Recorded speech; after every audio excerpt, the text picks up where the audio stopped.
बिहार के जितने भी संविदा कर्मचारी, आउटसोर्स कर्मचारी, दैनिक भोगी, लोहिया स्वच्छता कर्मी, आशा, आंगनबाड़ी, जीविका रसोईया, एनएम और वर्गीकृत कर्मचारी, अभी जो बिहार कैबिनेट में मुहर लगी है, यानी उस फाइल पर मुहर लगी है जिस पर विपक्ष जिसे मुद्दे को टारगेट करती रहती है और करते आ रही है। जिस मुद्दे को लेकर विपक्ष टारगेट किया है उस पर जल्द ही मुहर लग चुकी है और विपक्ष का मुंह चुप कराने को लेकर मौजूदा सरकार काम कर रही है। इसलिए उन तमाम जो फाइलें जिस पर मुहर लगने का काम होता है, इस बीच आप तमाम संविदा कर्मचारी को लेकर बहुत ही बड़ी खबर निकल कर आ रही है।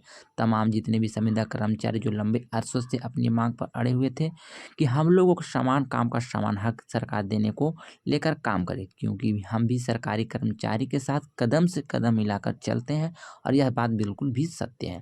और विपक्ष की पार्टी भी इस बात पर बार बार उठाते हैं, जिसको लेकर संविदा कर्मचारी को भी तमाम तरह की सुविधा दिलाने का काम हो चुका है। आज की इस खबर में जैसे ही आप लोग सुनेंगे, आप लोगों के पैर तले जमीन खिसक जाएगी।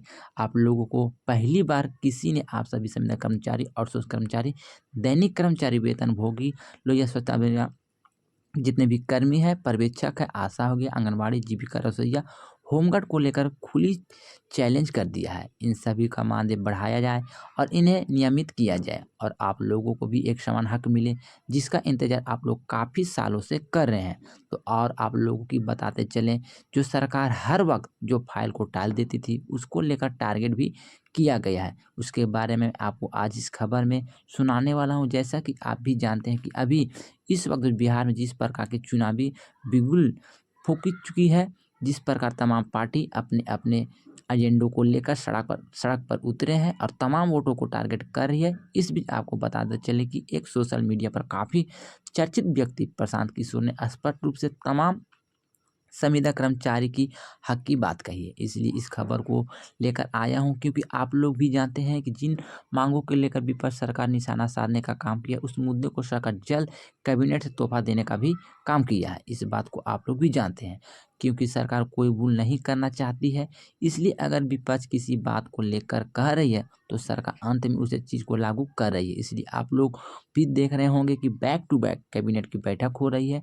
आप लोग भी जानते होंगे कि किसी भी फाइल को पेंडिंग में नहीं छोड़ा जा रहा है, बल्कि उसे तमाम संज्ञान लेते हुए उसे लागू किया जा रहा है, उस पर काम भी किया जा रहा है। क्योंकि आप लोग जिस पार्टी की सरकार अभी बिहार में है, उसी पार्टी की सरकार केंद्र में भी है। बिहार को किसी भी प्रकार से कोई भी फाइनेंशियल दिक्कत नहीं है, जिसको लेकर एक बड़े फैसले सरकार लेने को लेकर काम कर रही है। मैं सबसे पहले आप तमाम संविदा कर्मचारी, लोहिया स्वच्छता कर्मी, आशा, आंगनबाड़ी, जीविका रसोई, एनएम, उन सभी छोटी छोटी जो संविदा कर्मी हैं उनको लेकर कहना चाहेंगे कि अगर आप लोग को हमारी मेहनत पर थोड़ा सा भी भरोसा है तो कृपया करके हमारे चैनल को भी बढ़ाने का प्रयास करें। आप लोग की मांग को मंत्रालय से लेकर तमाम उस पार्टी तक पहुंचाने का काम करते हैं। अभी बिहार में एक उभरता हुआ सीएम का चेहरा आप लोग जानते होंगे कि प्रशांत किशोर जी है, बहुत ही अभी चर्चित है। उन्होंने कहा कि बिहार सरकार में 44 विभाग में संविदा कर्मचारी, आउटसोर्सिंग कर्मचारी, वर्गीकृत कर्मचारी, वेतन भोगी और दैनिक भोगी कर्मी आज तक उचित वेतन, एनपीए, बीमा पॉलिसी, एक्सीडेंटल इंश्योरेंस, ईपीएफ जैसी सारी सुविधा कोसों दूर है। सिर्फ आज तक सरकार नीतीश कुमार प्रदेश को संविदा कर्मचारियों को ठगते आ रहे हैं और ठगने का काम करते रहे हैं। लेकिन अब बिहार में ऐसा नहीं चलेगा। समान काम का समान वेतन हर हाल में देना पड़ेगा। समान काम का समान हक संविदा कर्मचारियों को देना पड़ेगा। बिहार के 44 विभाग में 4 से 5 लाख संविदा कर्मचारी समान हक के देने को लेकर जैसे इस बात को बोली गई, नीतीश की पार्टी में खलबली मच चुकी है। अब सरकार 4 से 5 लाख संविदा कर्मचारियों को इन 3 से 4 महीने में उन लोगों को सरकारी कर्मचारी दर्जा देने की बात संभव नहीं लगता है। ये 3 से 4 महीने उन सभी संविदा कर्मचारियों को समान काम का समान हक और नियमित करने का कोई भी बातें यहाँ पे संभव नहीं लगता है, क्योंकि सरकार के पास उतना टाइम नहीं है और उतने सरकार के पास अभी वक्त भी नहीं बच रहा है कि 4 से 5 लाख संविदा कर्मचारियों को नियमित किया जाए। वही जानकारी यहाँ पे दिया गया है। इसको पूरा करने के लिए सरकार अगर दोबारा से जीतती है तो इस पर बहुत जोर से काम किया जाएगा। वही जानकारी मैं आपको वीडियो के माध्यम से बता रहे हैं। अगर फिर से नीतीश सरकार बनेगी तो इसको पूरा करने का काम करेंगे।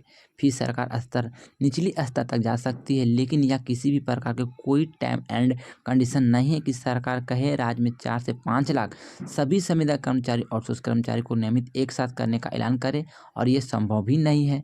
हाँ, एक बात और भी है, आपको बता देना बाकी रह गया था कि आप सभी को जो मानदेय बढ़ोतरी की बातें कही गई है और आपकी जो मांग है कि हमें समान काम का समान वेतन मिले, लेकिन आपको कुछ बढ़ा हुआ मानदेय ज़रूर मिलेंगे, लेकिन आपकी जो मांग है उतना मानदेय आपको सरकार के द्वारा अभी देने की कोई अहमियत नहीं रखते हैं।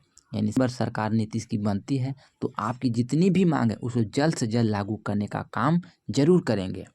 लेकिन इस बार तो मुझे नहीं लगता है कि आपका समान काम का समान वेतन देने को लेकर ये यहाँ पे नियम लागू करेंगे। तो देखिए, हम लोग एक माध्यम जिस माध्यम से हम आपको दिखा रहे हैं, जो सोशल मीडिया पे वायरल चल रहा है, जो बातें खलबली मची हुई है, सरकार क्या करने वाला, इन तमाम चीज़ों को हम लोग रिसर्च करते हैं, उसके बाद आप लोगों के सामने खबर को प्रस्तुत करने का काम करते हैं।